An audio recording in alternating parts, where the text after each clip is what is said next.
Hey, I'm Sarah Smith, family doctor, clinical day advisor, and the chatting coach. Welcome back to Sustainable Clinical Medicine podcast, where we're going to be interviewing peers or world experts who can help us think about our clinical day in a way that is more sustainable and create time for our lives outside of medicine. Hey, everybody. We had Dr. Venugopal on our podcast some time ago, and she's a Unstoppable Mum podcast is where you heard her when she was on my podcast. And then I was on her podcast.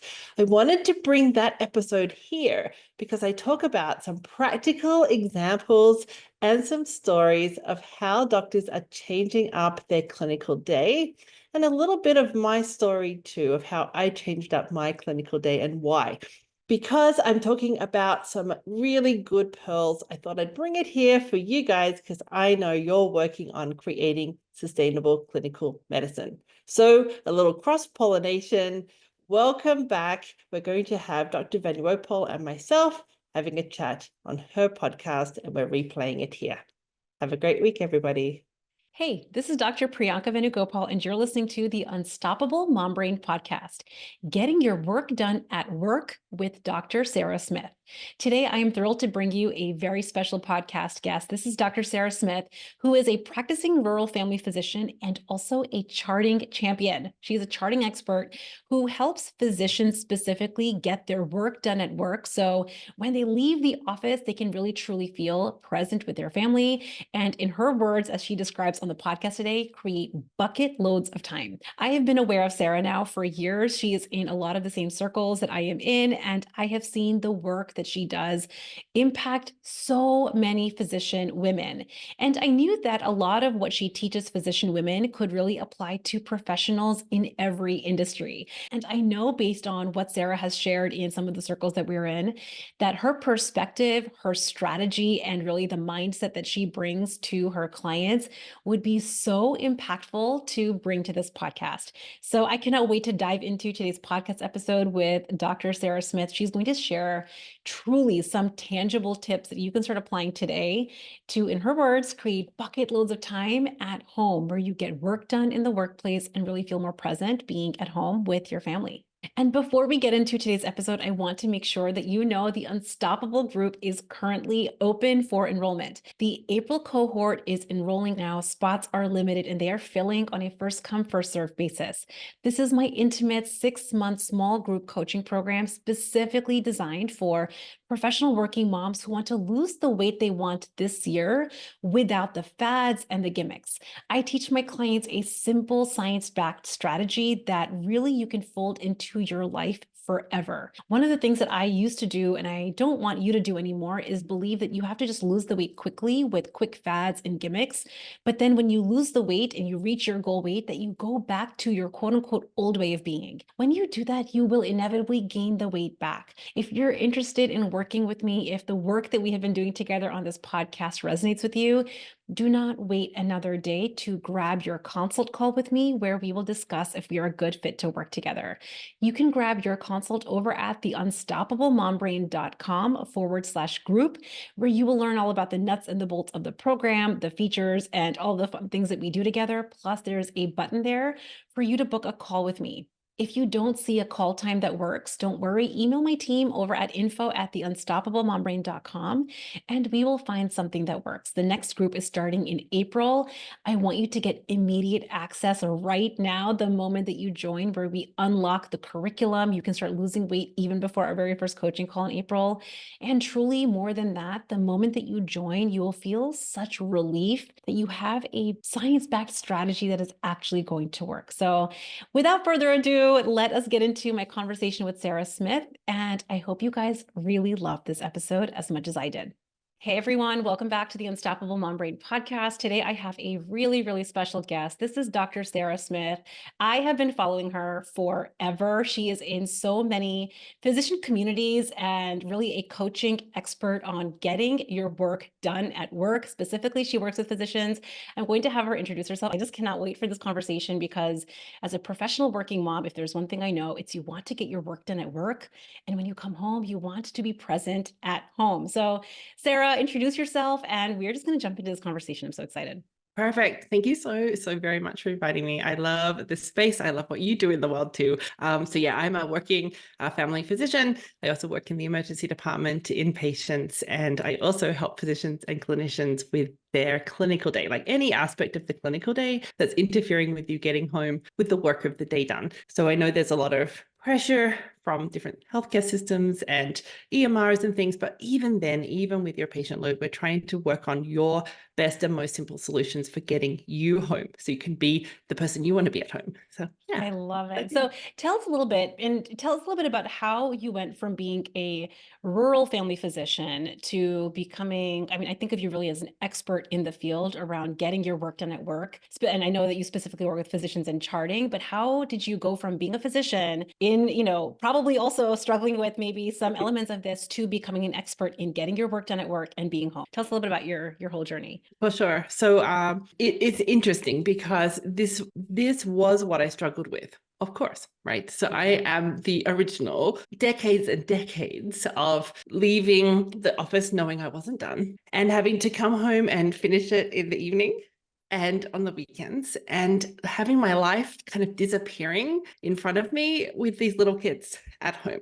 So from my perspective, we have two kids. We have Harrison, who was born when I was in 5th year med school, and then James, who was born in my year after internship. So I'm from Australia, and I have the fortunate position of having a husband who wanted to stay at home with the kids. So that was awesome. So we had a parent at home, but I would still get the text at like 6:30. This is hours after the last patient left. Where are you? Are you coming home? Like, what is going on? And I'm like, oh yeah, duh, I got to get home. So I'd go home, either help with dinner or be there for dinner, have supper with the kids, put the kids to bed, and then I would be back on the computer. And on the weekend, they'd be like, oh, should we do this weekend? Should we do that this weekend? And I would be like, yeah, I have paperwork. And so my brain was constantly filled with this toss up between, do I say yes to the barbecue and the going out to this thing on the weekend, or do I stay home and get these 3 forms done that I brought home for the weekend, or whatever it was that I was working on? And that constant pulling of the difficulty between the mum duties and the work duties, right? And I started in a position where there was no EMR at home. So like this was me. And in the process of this, we moved continents. So we came to Canada 11 years ago, right? So I had bigger kids by then. So we're in a different medical system, a different EMR, a different way of seeing patients. I actually have 2 rooms to see patients in Canada, which is totally different from how I did it in Australia. And the same problems happening again. This time I do have access to my EMR at home. So I would be able to still get the text at 6:30 saying, where are you? Kind of head home and then work in the evenings, but at home. So then it was just me. I was the only one suffering at that point. Right. Right. And this is just like an example of you sharing, like you changed continents, you changed jobs, you had a totally different system. Effectively, your circumstances changed, totally different circumstance, but you were still finding yourself in the same problem. In the same pain, in the same problem. And then it doesn't just get better. And every single mentor along the way, I'm like, how do you do this? How do you do the paperwork? And they were like, you come in on Saturday. That was the answer. We'll come in on Sunday. That was the answer. That was the only answer I ever got. And so on my way to a medical student orientation, I was interested in becoming a more motivational educator for my medical students. I love precepting. I love educating the next generation. That's part of what we do as rural family docs, is we grow our own next, replacement. So I'm like, okay, well, I'll find a podcast. I've never listened to one of those. And so I popped on the one that popped up at the top, which was a life coach. And 5 hours later, the nice big long drive. 5 hours later, the journey of the coaching podcast, my friends. Yes, so good. I love that you're sharing that, Sarah. Very similar for me too. I love it. It was impossible is possible. And I'm like, but you don't understand.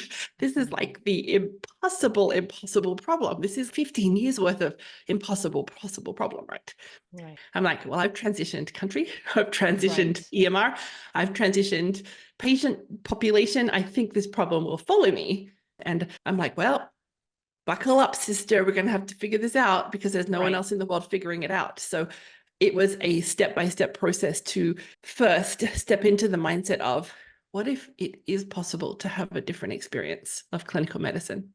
What if it is possible to be having a different experience of our day that could create what we want. And what did I want? Well, first of all, I said, well, I don't want to work at night.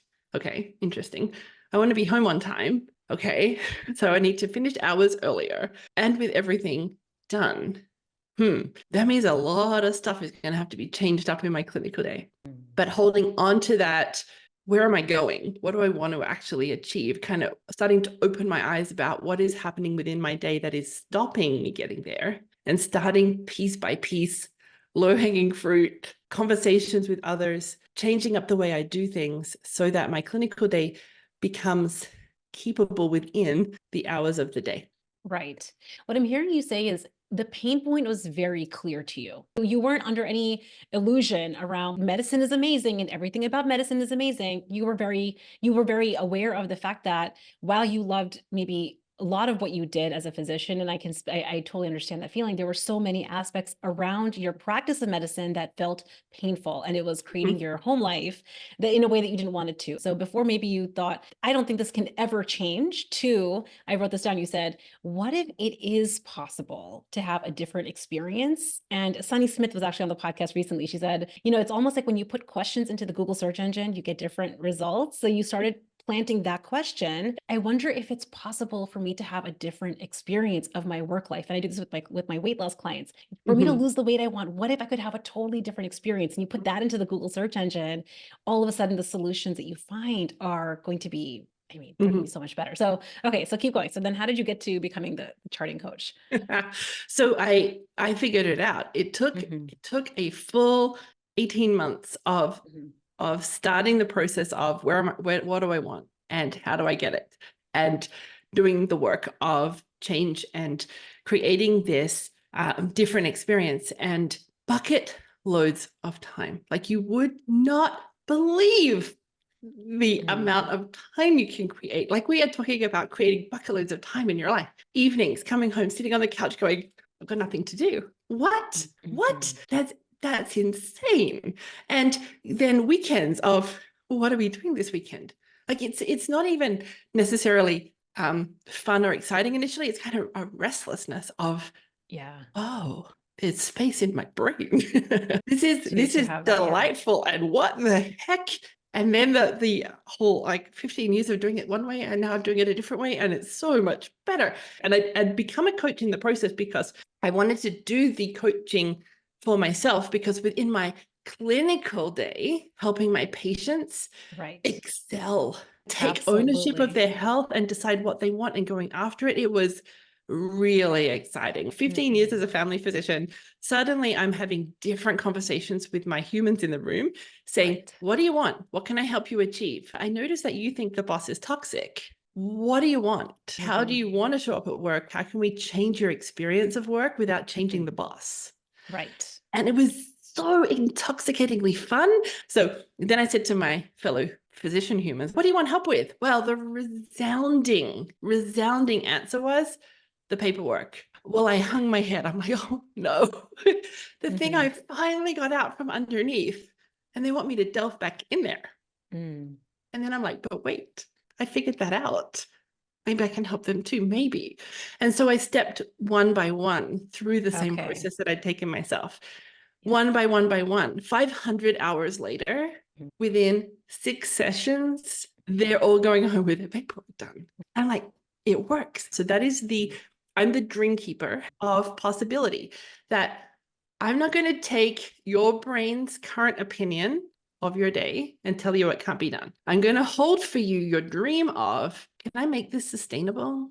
Right. Can I make this sustainable my way so that I can achieve what I want to achieve, whether it be my family or my weight loss or can we make a difference within the day to give me some space or time back to do the other things I want to do? And so I won't let your brain get away with the whole questioning of, can I create something different? I'm like, absolutely. It's been done Right. hundreds of times now. Right. And I think that that's like speaks to so much around the power of having a process that works, a process that you've seen work again and again and again. And now it's repeatable in a way where it's not just applicable to maybe a small subset of physicians. It probably applies to, which is why I wanted you on this podcast, applies to high achievers. It could apply to every industry if you identify as a working mom. So when you really parse out and think about your personal experience and what you've seen with your clients, what do you think is the real problem that has been in the way for people to create this on their own? Like what is it in terms of their mindset, maybe in terms of their strategy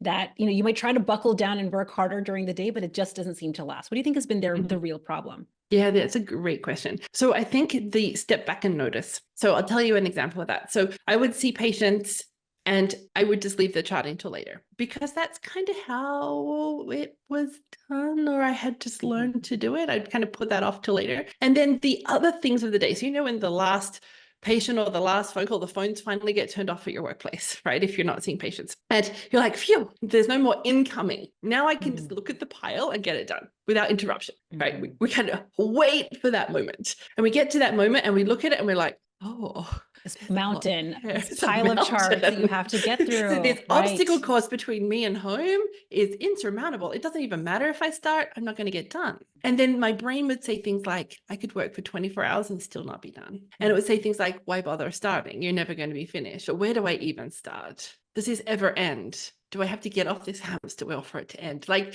this was the experience I was having, the dread of, I don't want to go see more patients because that's just going to make more work. It's almost like instead of seeing a patient and wrapping up, the history that you would see is you'd see the patient, you would rush off to the next patient. Yeah, and it's almost like I'll deal with the charting later. I'll put this off to later. Do you think that the reason that people do that, and I'm curious, and for anyone that's listening, I want you to take this as an opportunity to think about how this applies, if you're not a physician, how this applies to you in your workday, where you take something maybe that feels like a small task, or even maybe feels kind of overwhelming. I'll do this one later when I have spacious time. Do you think that the reason for that is because we're trying to quickly move on to the next patient or the next quick item to do? Or is it because we just don't want to do the charting? We just don't want to do that work and it feels boring. It's more fun to talk with patients. It's maybe more fun to do certain parts of the job and not other parts. Like, what do you think is the reason we would put it off? Yeah, there are so many reasons, but you're hitting a lot of them, is that we have a human brain. So our human brain loves pleasure. Right. And I hate Who would have thought? We have a painful story about this unfinished work. A painful story. Charting is hard. It takes too long. Paperwork is hard. Writing that thing is too hard. I don't want to have to think about that. I need quiet or peace and quiet to do that work. That's a real one. Oh, I've told myself this too. I need to be able to focus. I need to be in the flow to get my best quality work done. That was too frustrating. I don't want to go and write that down right now. Any of the above, because it's painful. Pleasure is, I can go to that next meeting. I can go see that next patient. That's much more pleasurable. I just, my brain is more entertained by that. And the sitting down to empty that task box, no, that's not the fun part, right? So we love pleasure. We don't like pain. We've told ourselves a very painful story about this charting or this paperwork. If we're taking it home, we're doing it on the weekend. That is stealing our life. Why would we want to do that? Our brain is it's onto us. It puts it off. Okay. Yeah. And we do things efficiently. So what I mean by efficiently is I had 15 years of practicing. I'll do that later. I'll get to that. Yeah. So it's almost like our brain has created shortcuts around habitual thoughts. Super highway of leaving it till later. Super highway. Okay. So what I'm asking my brain to do now is the goat track with rocks of different. So doing different is hard and takes brain power to think about doing something in a different way. So first was noticing. I'll go back to that. So I'd see patients, I'd have charts to do, and then there was everything else about the day. I didn't even take notice of how many things is that? How do I empty this? How do I get this thing out of my task box? I had no step back and think about it at all. I'd never been given a strategy about how do I design this so that I can get home. I'd never even contemplated that that was a question that could be asked. It was simply shit that had to happen within my clinical day. It was the stuff that happened. So there was hundreds and hundreds of things that would come in a day. I had never counted them. I had never had any appreciation about how long it takes me to get something out of this inbox. So say you want to get home 2 hours earlier, right? So a lot of my physicians, when they first kind of start looking at their day, they're like, oh, the patients leave at 4:30 and I leave the office at 6:30. Interesting. I wonder why. And so they start noticing the process of how they kind of get there. And the things about the day, and then they want to choose a different way. Right. So if they're going to choose a different way, they have to ignore the superhighway of how it's going to go easily and start using the goat track and making the goat track of, I see a patient and close the chart. That is not normal for my brain. Right. And so now that is the goat track. That is the obstacle. I'm going to hit my toe a couple of times. It's going to hurt to do this, see the patient close the chart, because that is not my normal way. Everything about my being wants to hop out of that chair and go see the next patient. And go to, we want the superhighway. Right. Because I have taught my brain that the next patient is more important than the note. Okay. So if you want different, it feels uncomfortable. It is much less efficient. It takes longer initially. It is not a pleasant journey. Right. Superhighway is way more comfortable than the goat track of new and unpleasant. But we want to choose the discomfort of, what if I started to make changes about my day that were going to keep things that I'm doing closed behind me, right? So as I see something and I do it, and I see the next thing and I do it, and I see the next, so see a patient, and that complete encounter is done. Now, instead of a disaster following me of things I'm just putting in the cart for later, it's empty. And I'm like, ooh, that's fun. It's almost like you end up having a little bit of a love affair with the results you're going to create, even though there's discomfort along the way. Your eye is on the prize of like, ooh, but the cart is going to be empty. I'm not going to have a pile of paperwork sitting on my desk. I think this is really important to highlight, that when you start something new, because you're used to the superhighway, and we're talking about being on a goat track with rocks. I love this visual so much. When you do something new and it does take more time at the get-go, maybe it's not smooth right off the bat, you do stumble. How do you navigate it affecting other teammates or your colleagues or maybe other physicians or, whoever else you're working with? They're going to get slowed down because they're used to you. Listen, they're used to you being the workhorse and just like getting it done, and you spending your own personal time to do the charting. So how do you talk about navigating that obstacle for someone that does want to make the change, but maybe the change is going to affect their teammates, their colleagues, their staff? Okay. I'll give you an example. This is a good one. Thank you for this question. So I had a palliative care physician come into my space. She's like, but I work with a team and we all walk together to do the ward round. I'm like, great, good. I said, do they all want to go home on time? Yes. Okay. Sounds about right. Right. Yeah. And are they all going home on time? No. Why? Well, they're doing their charting. Interesting. I said, what if we said, hey guys, who wants to get out of here on time? Oh, yes, please. That'd be great. Okay, great. What would it take to start to make a difference within our day so that what will happen is we'll go in and see Mrs. Jones, and then we will do that and complete that and move to the next one. What do you think about this idea? And they were like, well, that's an interesting and odd, but I'm willing to try it if there's this possibility of getting out of here 2 hours earlier. Well, dang it, 2 or 3 weeks later, they're like zipping through that ward round. All the notes are done. They're delighted. They're all going home. And the other teams are going, what did you guys do? Right. And Sarah, what you're describing to me, this is for someone like me who has historically been like, I might be confident, but I've always been a little bit of I might be shy to put these kind of ideas out there in a team space. So I wanted to drop that question here because sometimes it feels scary to be someone that introduces a new concept in the workplace or to your team, or maybe you're not in a leadership position, you're an associate in a practice, but also what we're talking about is practicing courage, really practicing, using your voice to feel courage and take a step forward, because what we're talking about is trailblazing. Trailblazing is changing the culture of how women work so that is the prize worth it for us to feel courage, the discomfort, choosing the goat road and these rocks and getting the team to buy in. I love the story you're sharing, because now the whole entire community of the people working get to benefit. The physician, the social worker, the dietitian, the nurse practitioner, they're all doing their notes as they go, and they're all having a different experience, and they're seeing the same number of patients, and they're done. At the end of the ward round, everything's done about those patients. There may be some conversations to come back to. The family want to talk. Sure, we'll send the right person back for that conversation at the end. But the actual seeing the patient and figuring out the work of the day for this person, all wrapped up, right? Yeah. So that's just kind of step one. And then the other pieces that may have had to change about that, for instance, the interruptions. Okay. So if we're in our day and somebody comes up to you and says, blah, blah, blah, right?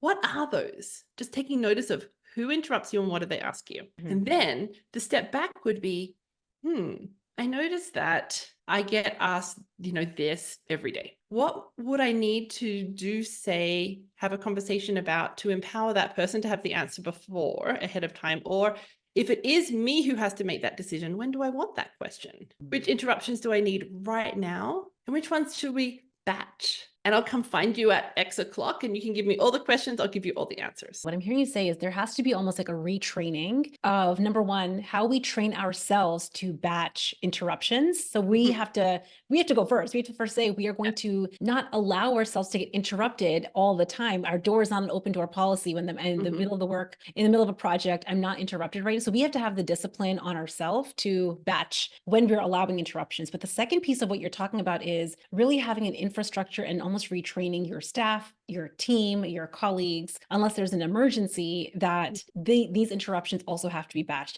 Do you find that there's a lot of resistance to that with the clients that you've worked with? Because I know for me, I used to feel like I want to help everyone. I want to be that helpful person in the office. So I'm curious, like, whether there's resistance around wanting to be helpful and not wanting to take that away from staff, colleagues, friends, versus what you're talking about.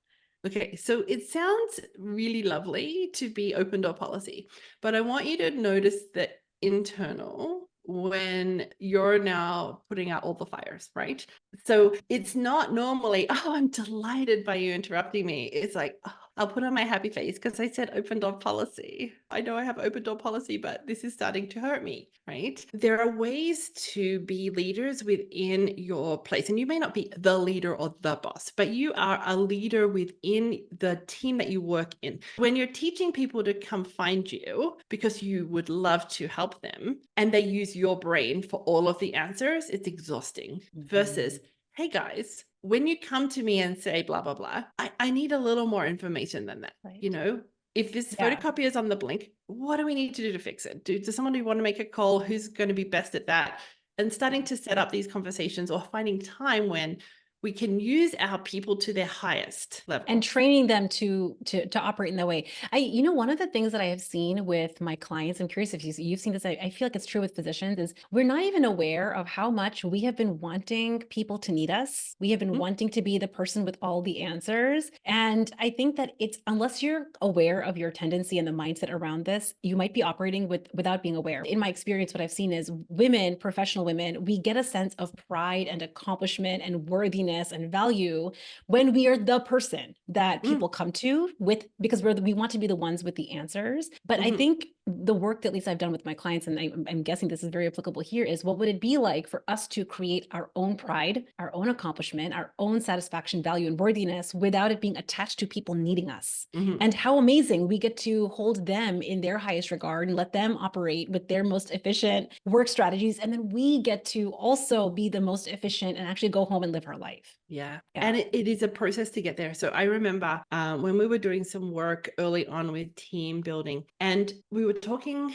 to we had a facilitator within these conversations, which was really helpful. And it was great training for me to even see how do we work as a team. And it is really hard to let go when you're at that really high professional level, because the people that you're going to give a task to will not do it the way you do it. And one of the most important things I learned was, what if they could do it better than you? And I'm like, no, I want to be the best. And then I said, okay, well, I know that when my brain objects to a statement, it usually means I need to press in and kind of figure out why that is. I'm like, okay, all right, I won't immediately reject that comment because I know for sure I can always do it better than them. But all right, what do you mean? So we had Let's just be a little curious, just a little.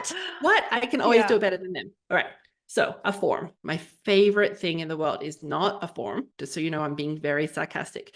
At the end of a consultation, the patient brings out of their bag and hands you the form and says, oh, here, I need this done. You can do it when you have time. And my brain would say, there's an hour of my life gone. But it wasn't just an hour of my life gone. It was often an entire weekend because I bring home these forms that people said I could do in my own time. And I would leave them there while I cleaned the house and refused to go out because I had paperwork. But I would do literally anything else because they were so painful to think about. And when I went to work on Monday, they still weren't done, which was just drove me completely bananas. I would fill in the form. I would find all the things in the chart to attach to the form. I would have this nice big package and I'd give that to the ladies and say, send that off, right? Hours and hours of very exceptional work, very exceptional work.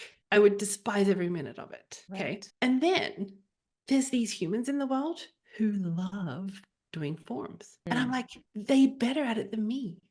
What? And they actually can be taught what to attach to this type of form. And they've got the time to do it. And so actually they end up better at it than me. All I had to do was, hey, come alongside me and say, what would you attach to this type of form? That was a great question. If they didn't know the answer, I could teach them. And then I would say, don't send it. Just pass it back to me so I can just see if we got it right. Oh, I noticed that you didn't go find blah, blah, blah. That's also important. Here's where you find it in the chart. And we hand it off. And they do it better than me because they do it today. And it's done, not in 8 weeks' time when I finally overcome my objection and get it done. Right. To get the bucket loads of time, which is like the forever wish, I think, of the professional working mom, who the number one thing I hear is I don't have the time or I don't have enough time. To get the bucket loads of time, there's an investment of time at the start. There's an investment of effort and energy and bandwidth to train yourself, number one, to train yourself to let it go, and also to train your team, your colleagues, your friends, your partners, whoever is in your bubble, in how they can be optimized. And so I imagine this is part of the discomfort we're choosing, the goat road with the rocks. We're choosing this discomfort because we want the bucket loads of time later. Yeah. And we want to be able to say, what is my highest level work in my day as a professional person? What is actually mine? And when am I being a very expensive secretary? Right. Okay. Actually feeling fulfilled. The reason you got into your profession, you actually get to do more of that, the part that actually fulfills you. All right. So let's take another example, which might feel even more weird and scary, is a dermatologist. A dermatologist needs about 3 to 5 minutes with a patient to figure out what this is. Like sometimes more. Absolutely. They're very interesting and weird conditions. But then the education and how to apply this thing and all of that. What if there was a team member who could do that better than you? So we had this example of a team in the States of dermatologists who said, we see high volume. We want to keep seeing high volume. We want to run on time and we want to get home with everything done. I'm like, great. Who's around? Who can help you? And so instead of thinking about it like you're going to see Dr. So-and-so, we start thinking about it as we're going to go see team so-and-so. When you arrive, Nurse Julie is going to do this, this, and this. And then Dr. So-and-so is going to come in. They're going to figure out what this is. They're going to talk to you about what the options are. We're going to choose the option for you. And then Nurse Hannah's coming in and she's going to tell you how this works, what's going to happen about this, when to be, concerned, and when to come back. And then you'll go see receptionist Sally and she will rebook you to come in and you'll come back. And so we're normalizing the physician staying in the physician lane, doing the expert level job. And then the giving away of the education piece feels super uncomfortable. I can imagine they do it better than you because they've got the time, they've got the language, you've taught them well. Right. So that they're I can able imagine to dive into that. I can hear so many objections even in my own mind, because I can imagine that there would be someone on the receipt, like a patient. I can imagine a patient being like, what do you mean? I'm not going to talk to the doctor about the education. I want to talk to the doctor only. Right. So I can imagine the physician feeling, again, I know that these are our thoughts are going to create our feelings, but the physician really feeling the brunt of that. And I also think about this in terms of non-physician examples, how someone on the receiving end of saying, oh, the expert in my field is not the one that's taking care of all parts of my wellness or my care. It's going to be delegated to somebody else. How do you help someone navigate managing the thoughts and feelings of the recipient of this? This is what happens anyway. You go to the accountant and Sally checks you in and you meet with Matt, who takes all of your documents off you. And then your accountant comes in and spends the next 45 minutes going through sorts of things.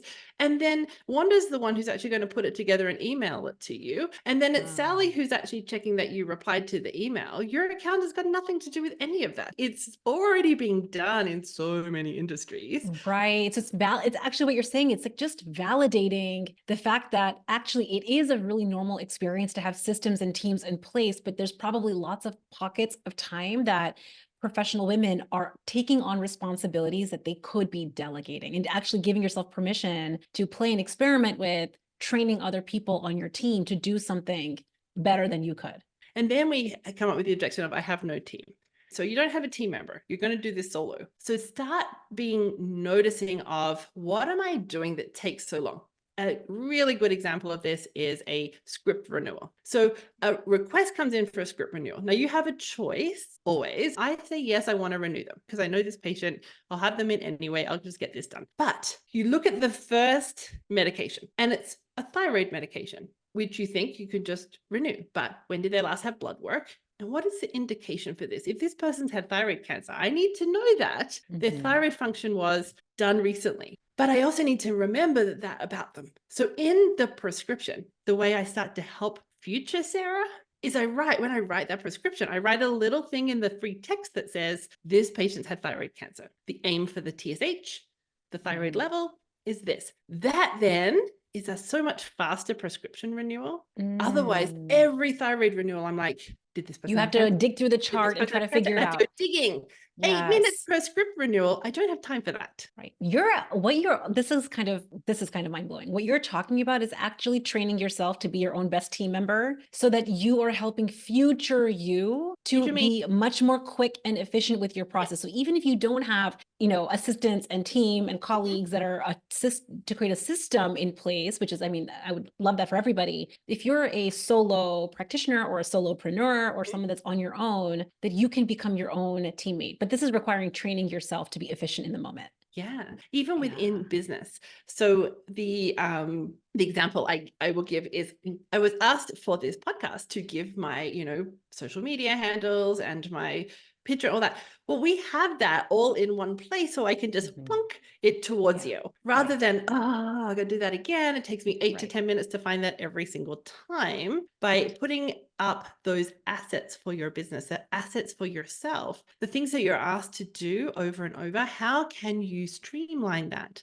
So you do it once well, and then it just maybe needs a tweak or two each time we use it, but it is in place, so we're not recreating that every time. Oh, I love that. It's like creating these systems. It's almost like creating systems in place, which again, I think speaking to our earlier point, will take an investment of some time, energy, effort, and bandwidth. It's like the goat road with the rocks and just choosing the discomfort in the moment. But we're talking about creating systems that will set you up for future you, and future you is going to be so grateful that you've done this work and taken this effort. Sarah, if you could, I feel being talk about this for hours and hours, because I could nerd out on efficiency and all these kinds of things forever. If you could leave everyone with one piece of strategic, tangible advice, physician or not, really women in any professional industry, what can they do to leave their work at work and get home on time? One piece of strategic advice they can start taking into account today.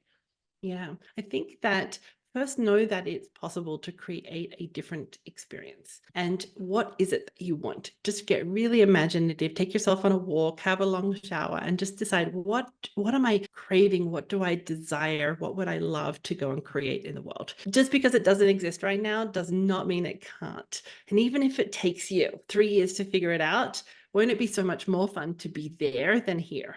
Okay, so just that it's possible. And then just start to notice what is happening within your day. Kind of be awakened to this big step back and say, what is it that creates this same thing over and over? And one of the very low-hanging fruit, easy things to start with is, can we complete work as we go, even if it's just the easy ones for the day? Or when do you notice that you're saying, I'll have a look at that. Oh, I don't have time for that right now. And you close it again. That's doing work twice or 3 or 4 times. When do you have the time to do that? That protected time to open that up and get it done. That's when we should be looking at it. So how do we start to plan our day so that when we're going to go and look sticky beak at that task, we actually have the time to complete that task?